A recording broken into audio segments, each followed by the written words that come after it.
La couleur de ce smartphone est juste incroyable.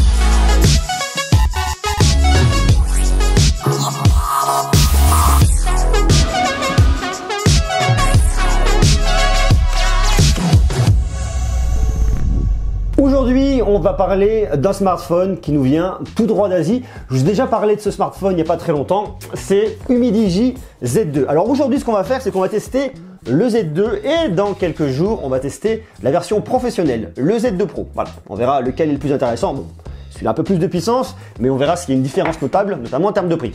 Donc ce qu'on va faire dans cette vidéo, c'est qu'on va tester le Humidigi Z2, on va l'ouvrir, faire des tests, fonctionnalité, rapidité, puissance, performance, autonomie, photo, vidéo, enfin la complète, vous connaissez l'histoire.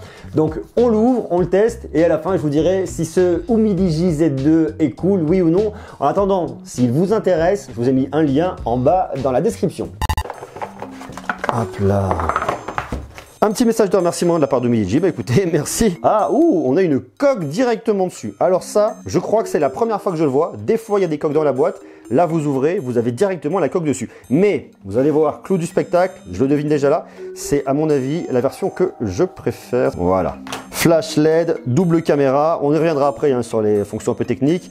Capteur d'empreinte digitale, ici sur la tranche, les boutons de volume, le bouton pour l'allumer.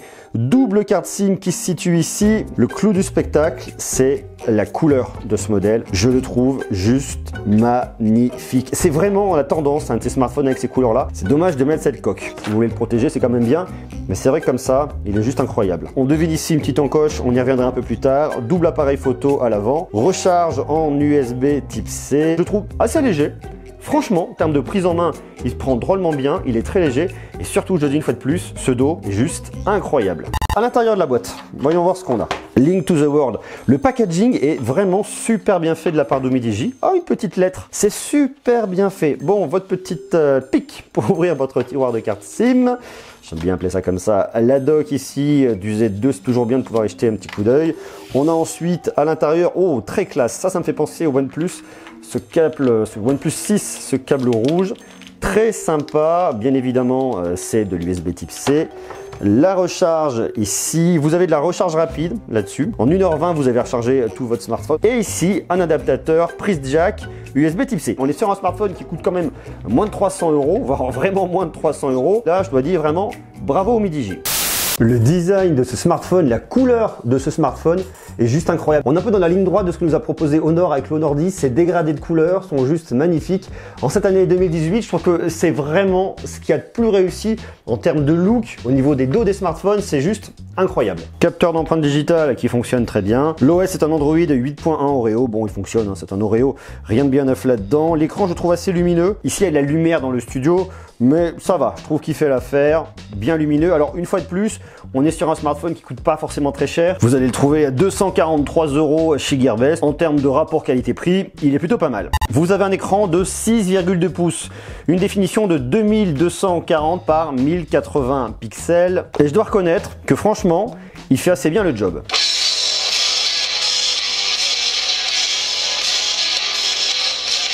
Par contre, il y a un truc à savoir, c'est que je trouve qu'il y a un seul haut-parleur. Il est situé juste ici. Bon, pour des questions esthétiques, ils vous ont fait une symétrie au niveau des trous. Mais il y a uniquement ce haut-parleur-là qui fonctionne, c'est un haut-parleur mono.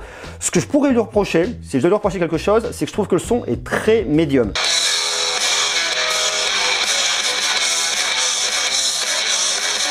Et maintenant, on va regarder avec ce petit accessoire qui est l'adaptateur USB type C. USB type C port jack, y arriver. C'est bien qu'il y soit à l'intérieur, là où certains autres l'enlèvent. Néanmoins, je reste quand même assez dubitatif là-dessus, tout simplement parce que lorsque vous avez tout accroché, vous avez un truc un peu lourd qui pendouille. Donc pour le voyage, lorsque vous vous déplacez, c'est pas extraordinaire et ça, c'est un peu dommage. Malgré tout, c'est quand même bien qu'il soit à l'intérieur. On ne peut pas enlever ça.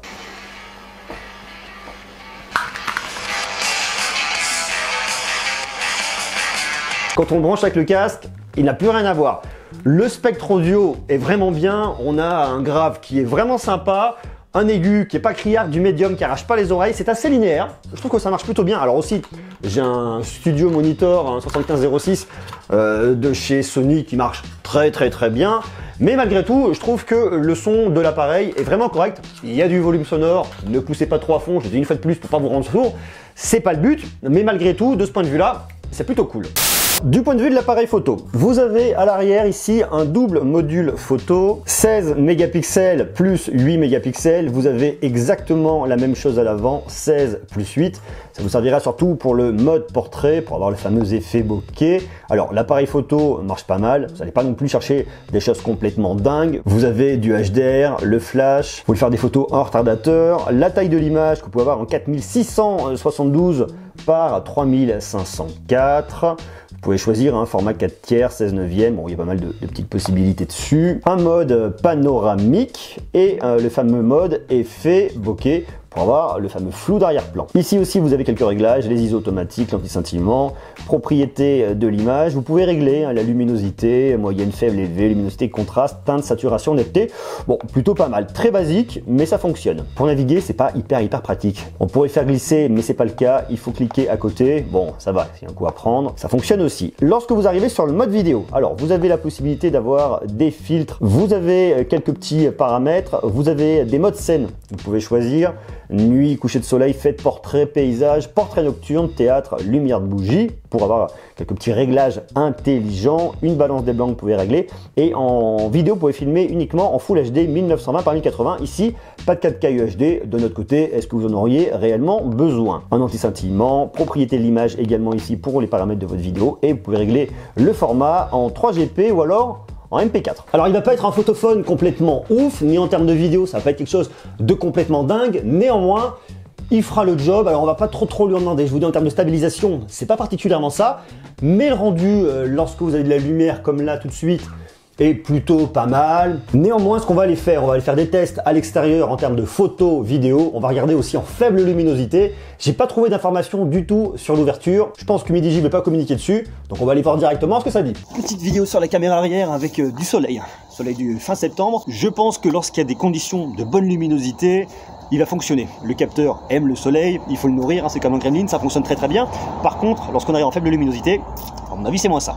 Ici il y a beaucoup moins de lumière, forcément ça sera moins bien. Néanmoins, il fait quand même le job. Alors là je passe sur la caméra de selfie un peu à contre-jour, ça va. J'aime bien les petits reflets en haut, ça marche pas trop mal. Du point de vue logiciel, il s'en sort pas trop mal. Alors après, une fois de plus, je me répète beaucoup, mais une fois de plus, on est sur un smartphone qui coûte pas forcément trop cher. Faut pas trop lui en demander. J'aime bien ce côté là, ça fait un peu... Il y a un côté un peu divin avec le soleil qui arrive dessus, c'est très drôle. Je trouve qu'en termes de photo vidéo, il s'en sort pas trop mal.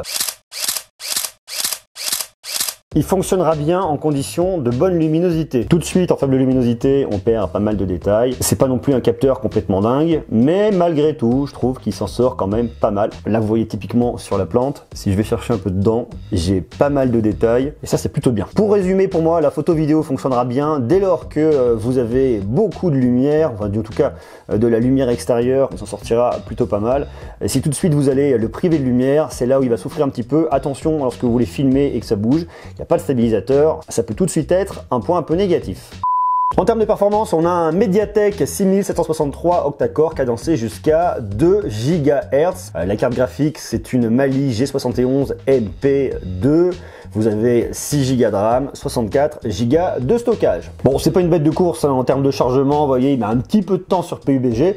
Après, c'est aussi un jeu un peu gourmand, donc forcément, voilà, il faut prendre son temps, on attend de chanter une petite chanson, de siffloter.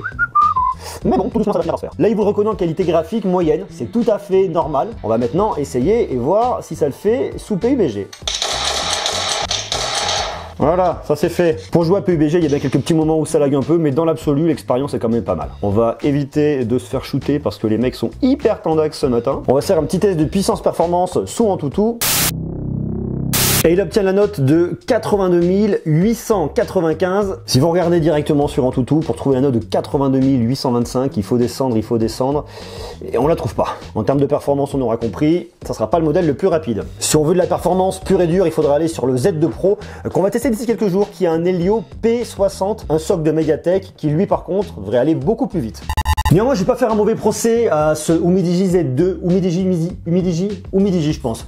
Je vais pas faire un mauvais procès à ce Humidigi Z2, je trouve pas mal. On est sur un smartphone entrée qui flirte avec le moyen de gamme. Je dirais qu'un produit d'entrée de gamme plus.